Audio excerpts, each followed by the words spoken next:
el alfa y la omega. Y yo quise hacer este mensaje. Y yo tenía tiempo diciendo, el último mensaje que yo voy a dar de este año 2025, quiero hablar del alfa y del omega. Quiero hablar de Jesucristo como el principio y el fin en nuestras vidas, porque así tiene que ser la vida del cristiano, hermano. Tenemos que empezar con Él, tenemos que caminar con Él y vamos a terminar con Él, amén, en las bodas del Cordero, en ese glorioso día, hermanos. Pero es un caminar con el Señor. Y estaba, hermanos, les voy a pedir que me acompañen al libro de Hebreos capítulo 4. Estaba leyendo hoy en este pasaje, Hebreos capítulo 4.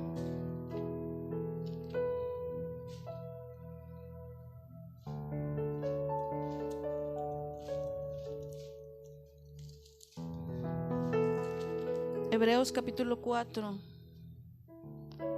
Dice la palabra de Dios: temamos pues, no sea que permaneciendo aún la promesa de entrar en su reposo, alguno de vosotros parezca no haberlo alcanzado. Porque también a nosotros se nos ha anunciado la buena nueva como a ellos, pero no les aprovechó el oír la palabra, por no ir acompañado de fe en los que la oyeron. Pero los que hemos creído entramos en el reposo de la manera que dijo: por tanto juré en mi ira, no entrarían en mi reposo. Aunque las obras suyas estaban acabadas desde la fundación del mundo, porque en cierto lugar dijo así del séptimo día, y reposó Dios de todas sus obras en el séptimo día. Y otra vez aquí: no entrarán en mi reposo. Por lo tanto, puesto que falta que algunos entren en él, y aquellos a quienes primero se les anunció la buena nueva no entraron por causa de desobediencia. Aquí está hablando del pueblo de Dios, amén. Está hablando del pueblo de Dios, que había una promesa para ellos, y es que iban a entrar a esa tierra prometida. Pero aquí dice que por la desobediencia, por no haber creído, no entraron, hermano, en ese reposo que el Señor les había prometido. Pero ¿por qué no entraron, hermano? Porque los sacaron al Señor de ese camino. Ellos salieron de Egipto, salieron victoriosos, amén. ¿A cuántas salieron? Con el alfa, en victoria. Pero cuando iban en ese caminar, en ese desierto, y cuando vieron la tentación, cuando vieron la oportunidad de ídolos falsos, dejaron al Señor, hermano. Lo dejaron. Y por eso dice que no entraron en ese reposo. Y aquí el escritor de Hebreos empieza a decir: ellos no entraron en ese reposo. ¿Por qué? Porque sacaron al Señor, porque no siguieron caminando con Él. Y dice, aquí tienen un ejemplo ustedes, un ejemplo de la desobediencia, para que ustedes aprendan. Y sigue hablando más, hermano, la palabra del Señor. Y el Señor tenía planes para ese pueblo, hermanos, como el Señor tiene planes para cada uno de nosotros. El Señor tenía planes para ese pueblo, había una tierra prometida. Pero ¿qué pasa? Que ellos, hermanos, se volvieron a la idolatría, se volvieron al pecado y se olvidaron del Señor. Y el Señor, hermano, tiene planes para cada uno de nosotros. El Señor dice en Jeremías 33:3: yo sé los pensamientos que tengo acerca de vosotros, son pensamientos de bien, no de mal, para daros el fin que esperáis, para darles lo que ustedes quieren, lo que ustedes necesitan. Eso es lo que quiere el Señor, pero tenemos que caminar con el Señor, hermano. Él tiene que ser el alfa y tiene que ser la omega en nuestras vidas. A veces nosotros queremos que Él sea la omega, hermano, pero nunca fue el alfa. Queremos terminar con Él, pero nunca iniciamos con Él. O a veces iniciamos con Él, pero no terminamos con Él. Lo sacamos de nuestros proyectos. Empezamos queriendo, sí, yo quiero. Pero conforme va avanzando, después ya hacemos al Señor a un lado y lo cambiamos por otras cosas. Y no es así, hermano. Jesucristo dijo en el libro de Juan, capítulo 15: yo soy la vid verdadera, mi Padre es el labrador y ustedes son los pámpanos, y ustedes tienen que dar fruto, pero separados de mí ustedes nada pueden hacer. Jesús dijo: separados de mí ustedes nada pueden hacer. Ya ahorita, hermanos, se nos está enseñando en muchas partes el que yo puedo, yo como positivismo, yo lo puedo lograr y yo tengo las fuerzas y yo soy capaz. Pero no, el Señor no enseña eso. El Señor no enseña que nosotros somos autosuficientes. El Señor dice: separados de mí ustedes nada pueden hacer. Lo necesitamos a Él para todo, hermanos. Necesitamos al Señor para caminar en nuestras vidas. Ahora que va a iniciar el 2026, yo no sé qué planes usted tenga, qué propósitos usted tenga, porque somos dados a que, bueno, el próximo año sí voy a empezar a hacer esto, el próximo año entonces sí voy a hacer ejercicio, y el próximo año entonces sí voy a dejar de tomar esto y de comer esto, y el próximo año voy a hacer esto. Pero a veces nos olvidamos del Señor, hermano. Nos olvidamos de si eso es lo que Él quiere para nuestras vidas. Cuando tú aceptas a Jesucristo, tú vienes a ser de Él. Ya tu vida ya no te pertenece, porque a veces hacemos al Señor Jesús como nuestro Salvador y decimos: Señor, Jesús, te acepto como mi Salvador, pero Él quiere que también ser tu Señor. Él quiere que tú le rindas todo a Él. Él quiere ir delante de ti, porque algunos fracasan, hermano, porque algunos no pueden tener el éxito que quisieran. Es porque sacan al Señor de sus vidas, como este pueblo de Israel no entró en ese reposo. ¿Por qué? Porque sacaron al Señor de sus vidas. Es importante, hermano, que nosotros para todo nos apoyemos en Él.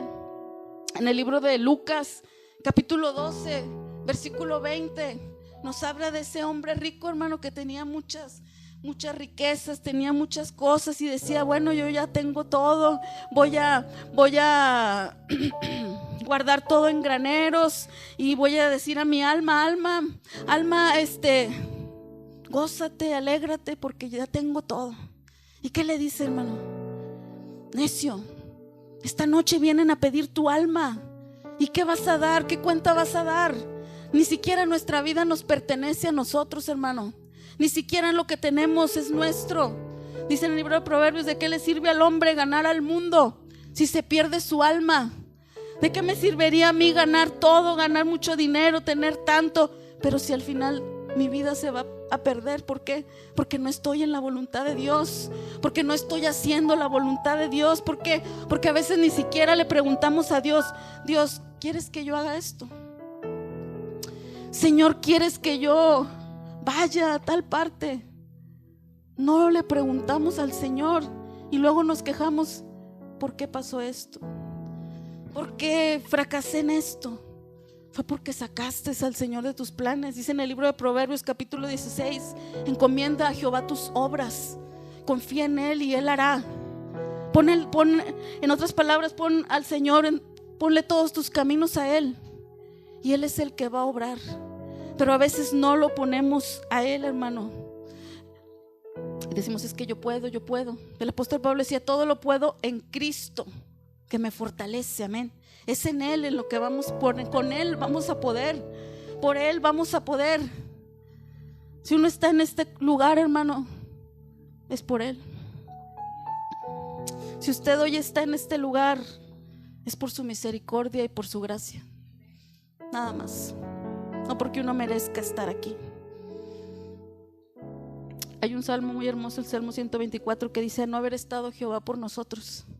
Diga hoy Israel: a no haber estado Jehová por nosotros, ¿qué hubiera sido de nosotros, hermanos? Por eso ahorita yo estaba muy contenta por estar en este último culto. Y yo sé que hay hermanos que a lo mejor no pudieron estar hoy porque tienen otros compromisos, pero qué bueno que podamos estar este último culto en la casa de Dios, dándole alabanza, dándole gloria. Y el primero también vamos a estar aquí también, glorificándolo, exaltándolo por lo que Él es, hermano. Ayer que el pastor nos enseñaba acerca de los matrimonios y daba ese pasaje de Efesios capítulo 5, a mí me impactó mucho, hermanos. La verdad, a mí me gustó mucho la palabra. Fue lo mejor del convivio. Todo estuvo bonito, pero la palabra estuvo tan hermosa que yo decía: no quiero que se termine esta palabra, Señor. El Señor hablando a cada uno de nosotros. Y decía algo tan hermoso, que era que Cristo comparaba a un matrimonio. Dios comparaba a un matrimonio con Jesús, su cabeza es el hombre y su cuerpo, la iglesia, la mujer. ¿Cómo es que comparaba el Señor, Dios, a un matrimonio con su propio Hijo Jesucristo? Y decía Dios, que entonces ¿no será algo tan valioso para ti el matrimonio, Señor, que lo comparas con el propio Jesús? A tu iglesia lo estás comparando con un matrimonio. Nos estás comparando, Señor. ¿No será valioso un matrimonio, hermanos? Y el enemigo siempre está atacando. Por eso siempre el enemigo está atacando la familia, está atacando los matrimonios. Hay una tabla de índices, hermano, que hay más divorcios en el año que matrimonios. Fíjese todo lo que está haciendo el enemigo. Cada vez hay más familias destruidas. Que el hijo se va de la casa, que la hija se va con el novio, y que el esposo se va con otra, y que la esposa también. Cada vez es más, hermano, lo que el enemigo está haciendo. ¿Por qué?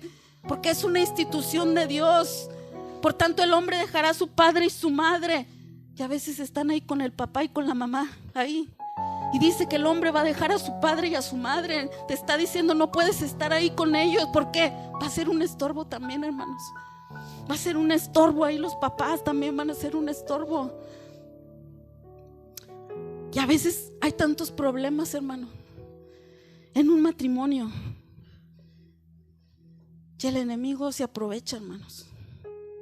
Se aprovecha de estas situaciones. Y a veces ya ni matrimonios hay. Dicen, nos juntamos y si funciona, seguimos, y si no funciona, nos separamos. Cuando el Señor dice que se van a unir y no tienen la bendición de Dios, hermano. ¿Y cómo quieres que te vaya bien si no tienes la bendición de Dios? Al casarse tú recibes la bendición de Dios. Al casarte tú recibes la bendición del Padre, del Hijo y del Espíritu Santo, para que vengan a tu familia, para que vengan a morar en tu matrimonio. Pero a veces no contamos con el Señor, hermano. A veces no nos casamos, ni siquiera nos casamos, no buscamos la dirección de Dios, o vamos a hacer algo y no contamos con el Señor, y viene un fracaso. ¿Por qué? Porque tú lo sacaste de tu vida, lo sacaste porque no lo tomaste en cuenta al Señor, y por eso viene todo ese fracaso, hermano, al matrimonio. Necesitamos la bendición de Dios, hermano. Necesitamos que el Señor esté en toda nuestra vida, en nuestra casa, en nuestra familia, en nuestro matrimonio, en nuestros hijos. Tiene que reinar el Señor, hermano. Él tiene que venir a ser Rey de Reyes y Señor de Señores. También el Señor Jesucristo decía esa parábola de el hombre que construyó su casa en la arena y en la roca. Dice, aquel que oye estas palabras y las hace, le compararé a un hombre sabio que edificó una casa sobre la roca. Fíjese, ¿quién es la roca, hermano? La roca es Jesucristo, amén. Que fundó las rocas, que fundó su casa sobre esa roca. Vinieron vientos, vinieron lluvias, vinieron tempestades, y esa casa no cayó porque estaba fundada sobre la roca, que es Cristo. Pero en cambio los que no oyen, los que no lo hacen, los que no me obedecen, les compararé a un hombre insensato que construyó su casa sobre la arena. Entonces cuando vinieron ríos, tempestades, lluvias, esa casa se cayó y fue destruida. ¿Por qué? Porque no hubo un cimiento, porque no estuvo sobre la roca que es Jesucristo. Por eso con cualquier viento se cayó. Vino cualquier problema, vino cualquier adversidad y se cayó esa casa. ¿Por qué? Porque no estaba fundada sobre el Señor. Si tú no fundas tu casa, tu familia en el Señor, se va a caer, hermanos. Porque Él es el fundamento, amén. ¿Y por qué esta iglesia ha permanecido, hermano? Esta iglesia la han querido ver destruida, hermanos, es la verdad. No estoy mintiendo. Esta iglesia la han querido ver derrumbada. ¿Y por qué ha permanecido?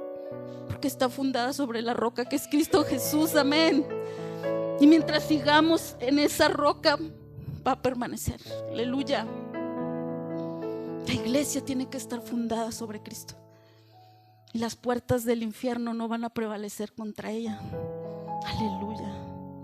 No van a prevalecer contra la iglesia de Jesucristo, la que está verdaderamente fundada sobre la roca, ese fundamento que es Cristo Jesús. Y se han venido vientos, hermanos. Este año también vinieron muchos vientos. tempestades sobre nuestras vidas, sobre la iglesia, sobre nuestras familias, sobre los matrimonios. Yo puedo asegurarles que vinieron vientos.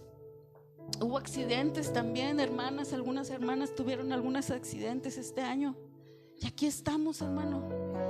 ¿Por qué? Porque es el Señor el que nos ha sostenido. Si no estuviéramos en Él, otra historia sería. Él tiene que ser, hermanos, el alfa y la omega en nuestras vidas. Él tiene que permanecer. Cristo Jesús tiene que permanecer, hermano. Incluso un ministerio también. Un ministerio tiene que estar fundado sobre Jesús. El Señor nos da dones, nos da talentos. Pero ¿qué dice la palabra de Dios, hermano? En el libro de Marcos capítulo 3, versículo 3, cuando el Señor llamó a sus apóstoles, los llamó primero a estar con Él y después los envió. Pero luego después les dice: esperen esa promesa que es el Espíritu Santo. Cuando ustedes sean embestidos del poder de Dios, del poder del Espíritu Santo, entonces sí, ustedes van a ser mis testigos. Van a salir a predicar y van a ser mis testigos en Jerusalén, en Judea, en Samaria y hasta lo último de la tierra. Pero les dijo el Señor: no se muevan hasta que venga esa promesa de mi Padre, que es el Espíritu Santo. Hasta que estén con Él, hasta que estén con el Señor, es cuando ustedes van a poder ser mandados. Si usted no es lleno del Espíritu Santo, hermanos, ese ministerio va a fracasar. ¿Por qué vemos tanto ahorita que se volvieron a las fábulas, a los cuentos, a todos esos charlatanes? ¿Por qué? Porque se dejaron del Espíritu Santo, hermano. Dejaron de buscar la presencia de Dios, dejaron de buscar al Espíritu Santo, sacaron al Señor de sus ministerios. Empezaron a que el dinero y que el dinero y que el dinero. Y ahora se llaman apóstoles de la prosperidad. Yo estaba leyendo lo que era un apóstol, hermano, en el libro de Corintios capítulo 10, donde el apóstol Pablo menciona cómo es un apóstol. Un apóstol es sufrido, hermano. Decía: somos el espectáculo del mundo, somos el desecho de la humanidad, somos como basura. Y ahora están arriba con helicópteros, con todo. ¿Por qué, hermano? Porque han sacado al Señor. Y ellos piensan que están bien, pero no, hermanos, ellos van de picada para abajo. Ellos dejaron al Señor. Qué bueno pudieras tú sacar si dejas al Señor. ¿Por qué? Por el dinero. Jesús nunca, en su ministerio, cuando Jesús tuvo tanto dinero, hermano, nunca. Él decía: ni siquiera donde el Hijo del Hombre tiene donde recostar su cabeza. Así era el Señor, hermano.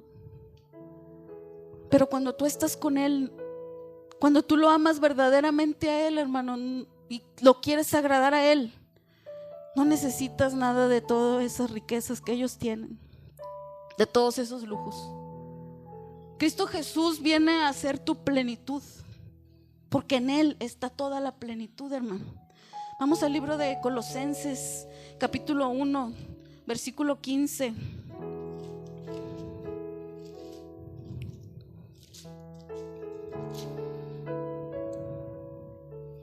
Colosenses capítulo 1, versículo 15. Dice: reconciliación por medio de la muerte de Cristo. Él es la imagen del Dios invisible, el primogénito de toda la creación, porque en Él fueron creadas, fíjese, en Él fueron creadas todas las cosas, las que hay en los cielos y las que hay en la tierra, visibles e invisibles, sean tronos, sean dominios, sean principados, sean potestades. Todo fue creado por medio de Él y para Él. Y Él es antes de todas las cosas, y todas las cosas en Él subsisten. Y Él es la cabeza del cuerpo, que es la iglesia. Fíjese, el que es el principio, el primogénito entre los muertos, para que en todo tenga la preeminencia. Por cuanto agradó al Padre que en Él habitase toda plenitud. Fíjese, en Él habitase toda plenitud. Todo es por Él y todo es para Él, hermano. Yo ahorita estoy en este lugar por Él. Usted está en este lugar por Él. Y si en algo el Señor nos usa, hermano, la gloria es para Él. Todo viene de Él, pero todo vuelve a Él. Todo vuelve a Él, hermano. Porque se trata de Él, hermano. Se trata de Jesús. Todo se trata de Él. Nada somos sin Él, hermanos. Aquí yo traía apuntadas varias citas. Esa de Efesios capítulo 5, el que nos leyeron ayer, que leímos ayer, hermanos. Como dice, aquí también leíamos que Él es la cabeza de la iglesia. Y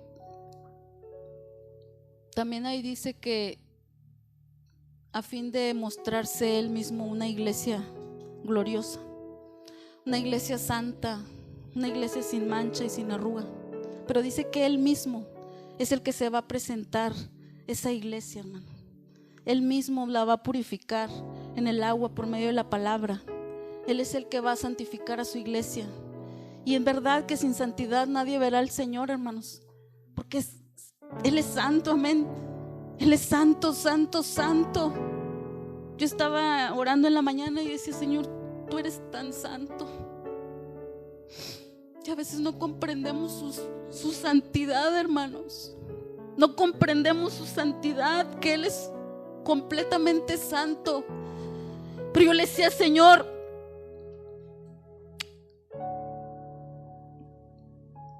sin santidad nadie te verá.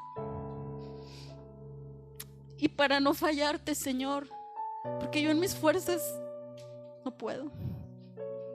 E incluso para no fallarle a Él, lo necesitamos a Él. Para serle fiel a Él, lo necesitamos a Él. Porque somos nada sin Él, hermanos. Somos nada sin Él. En tus propias fuerzas tú no podrás lograr nada, hermanos. Nada vas a poder lograr. Necesitas a Él para poder vencer toda tentación del enemigo. Porque este pueblo no entró en su reposo, hermano, en lo que empezamos leyendo al principio. Porque no confiaron en Él. Ahí dice, hubo incredulidad. La palabra no la creyeron. No hubo fe. Y así somos nosotros. A veces no le creemos al Señor, hermanos. A veces no le creemos a Dios, que Él está obrando su perfecta voluntad en nuestras vidas. Yo no sé cuáles sean tus propósitos para este 2026, hermano. O no sé lo que va a pasar en este 2026 en la vida de cada uno de nosotros. Pero lo que sí podemos saber es que si tenemos al Señor, hermano, vamos a estar en victoria, amén. Si lo tenemos a Él, hermano, si vamos tomados de sus manos, vamos a poder vencer, amén. ¿Alguien puede darle un aplauso a Cristo? Te alabamos, Jesús, te alabamos, Señor. Gracias, Espíritu Santo. Te damos gracias, Señor. Y no hay más que dar gracias por este año, hermano. Porque Dios ha sido fiel. Y siempre lo será. Vamos a darle gracias a Dios. A ponernos de pie en esta noche. Santo eres, Jesús.